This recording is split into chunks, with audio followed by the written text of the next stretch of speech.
So this should probably be the last thing I'm doing on a morning when I'm going to be flying out like before sunrise, and it's way before sunrise right now. But I just got to talk about this Candace Owens thing. I started writing about it. It's weighing on me. I'm seeing her spiraling, like in ways that I spiraled when I was about her age. She's about half my age. Um, and I know that she watches my stuff, and all the people on like the pseudo de-occulting side of the right and the left watch my stuff. Um, uh, so what? Whatever. I'm only saying that because I know that she's going to see this. And I'm sorry for like the mad scientist hair, and I haven't changed or showered or done anything. I just want to knock this out fast so I can get out of here. Um, Candace, Candace Owens, take it from someone who's been where you are, okay?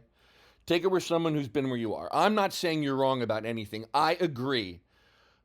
Brigitte Macron, at the very least, is an XXY chromosome human being. I actually think there's more to it than that. I think you're right.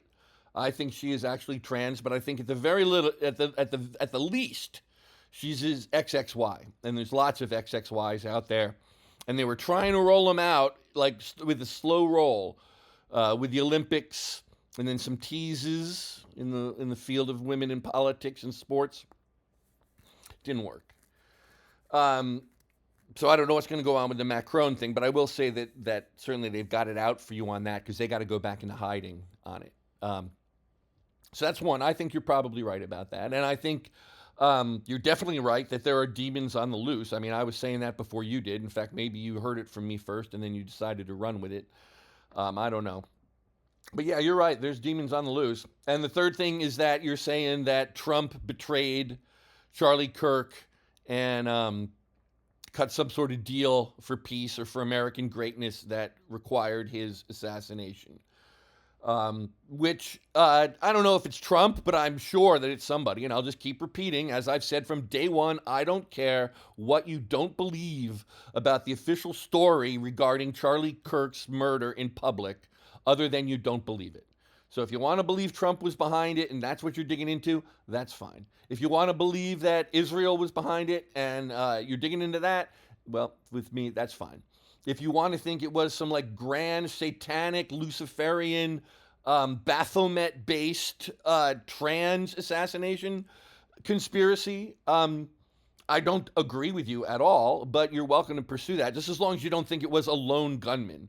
The exact same story that they trot out every time some nut happens to outwit the combined forces of the intel community, the Secret Service Department, and the Department of Justice. So you're welcome to believe that if you want to keep believing that one lone crazy guy got past everybody, whatever. I'm not going to go on and on. You got tons of people breaking this down on the web.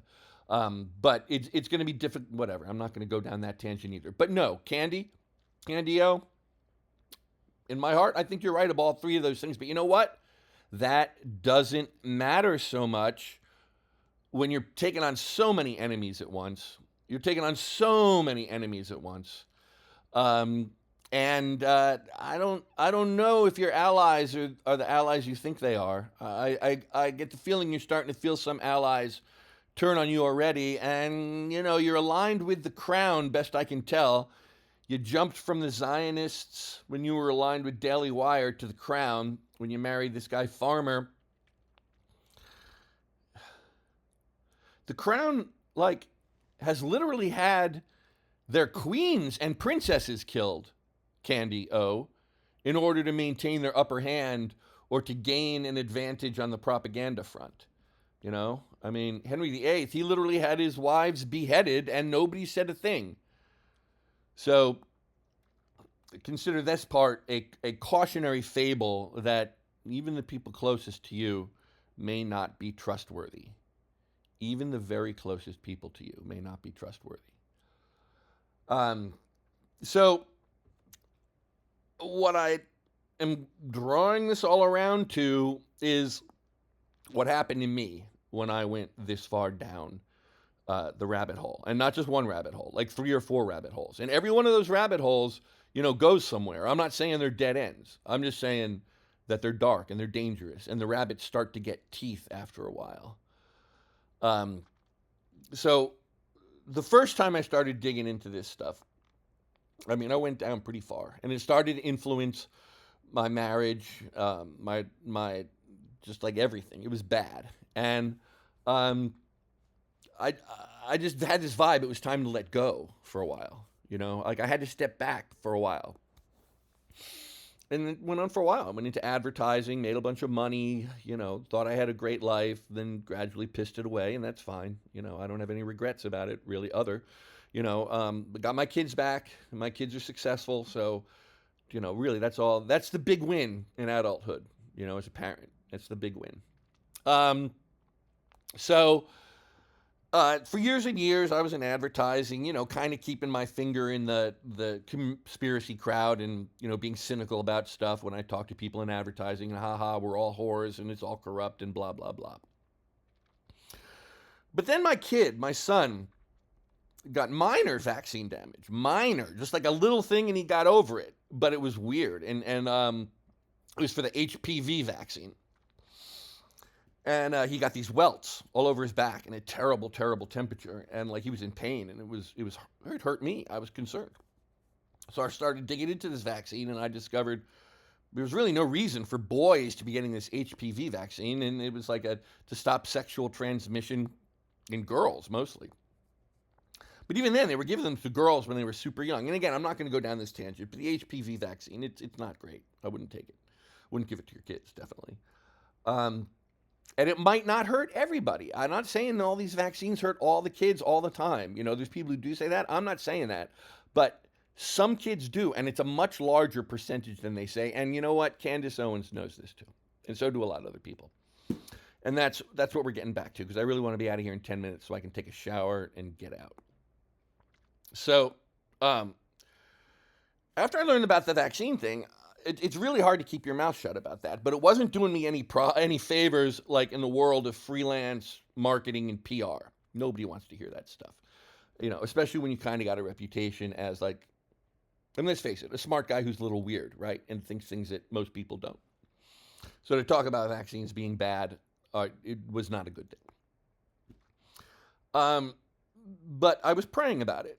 I was praying about it. It was like, God, I really feel like I can't keep my mouth shut about this, but I don't want to, alienate everybody. And my big concern was, if I take on something like Big Pharma, how safe are my kids going to be? I'm not really so scared about me getting knocked off. I'm 63. I'm 63 years old. I've had a really great life, and praise God, I am grateful for it. But my kids, they've had good lives, but they're young. They're in their early 20s. I don't want anything I do to be taken out on them, because that's really the only way you can get to me. So I'm going to give a shout out to my friend Liz Hodgson, the Canadian writer who used to, she's written a bunch of stuff, very talented. So years ago, half dozen, maybe 7, we were talking around Christmas one time about Christmas trees, no less. And I had said I had procrastinated. I was taking down my Christmas tree late. And she's like, well, you've waited so long, you might as well wait for Epiphany now, which I think is December 6th or something, or January 6th or January 7th. And so I waited. And this is probably 2018, maybe. I took it down on Epiphany. I took my Christmas tree down on Epiphany. And I said a prayer. I was like, I hope this is pleasing to you, God. I'm waiting to my Christmas tree down on Epiphany. If you got any divine revelations for me or whatever, I'd appreciate it. And then lo and behold, I got this zap in my head. And it really was like, your kids have achieved their own soul. They're their own people now. They're no longer relying on your karmic energy. They're their own people. You're on your own. Do what you want, and go for it. And that was it. And by that time, at this point, my son would have been 16, and my daughter would have been an adult. But that was it. I got involved in the vaccine risk. And actually, something fell into my lap. Like within a week, something fell into my lap, and I was like alerted to this job inside the High Wire, the anti-vaccine news program, which was still under radar at that point. And the rest is misery or history. And both, actually, both. So what I'm saying to you, Candy-0, is you got young children.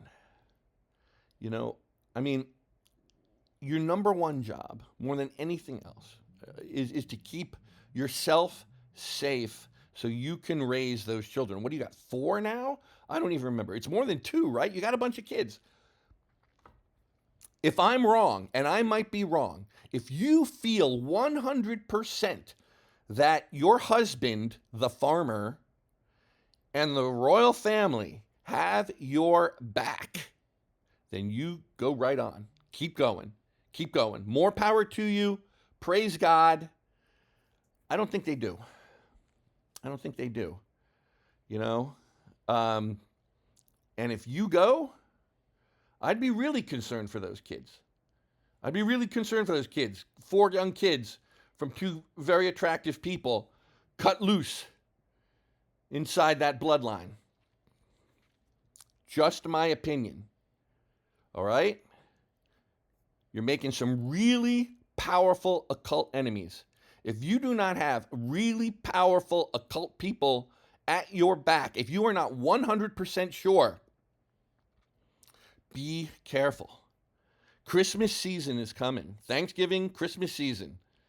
You know, don't feel bad about taking your foot off the gas and praying your heart out through Christmas, through Epiphany, if you want. I respect you a great deal. I like you. I don't fully trust you, but I don't trust anybody. Not even myself sometimes. All right? So, I mean, that's it. I'm already past 10 minutes. I got so much to do. But really, I will pray for you, woman. You're very brave. You are courageous. You got the kids. Okay? Keep that all in mind. All right. See you in Baltimore.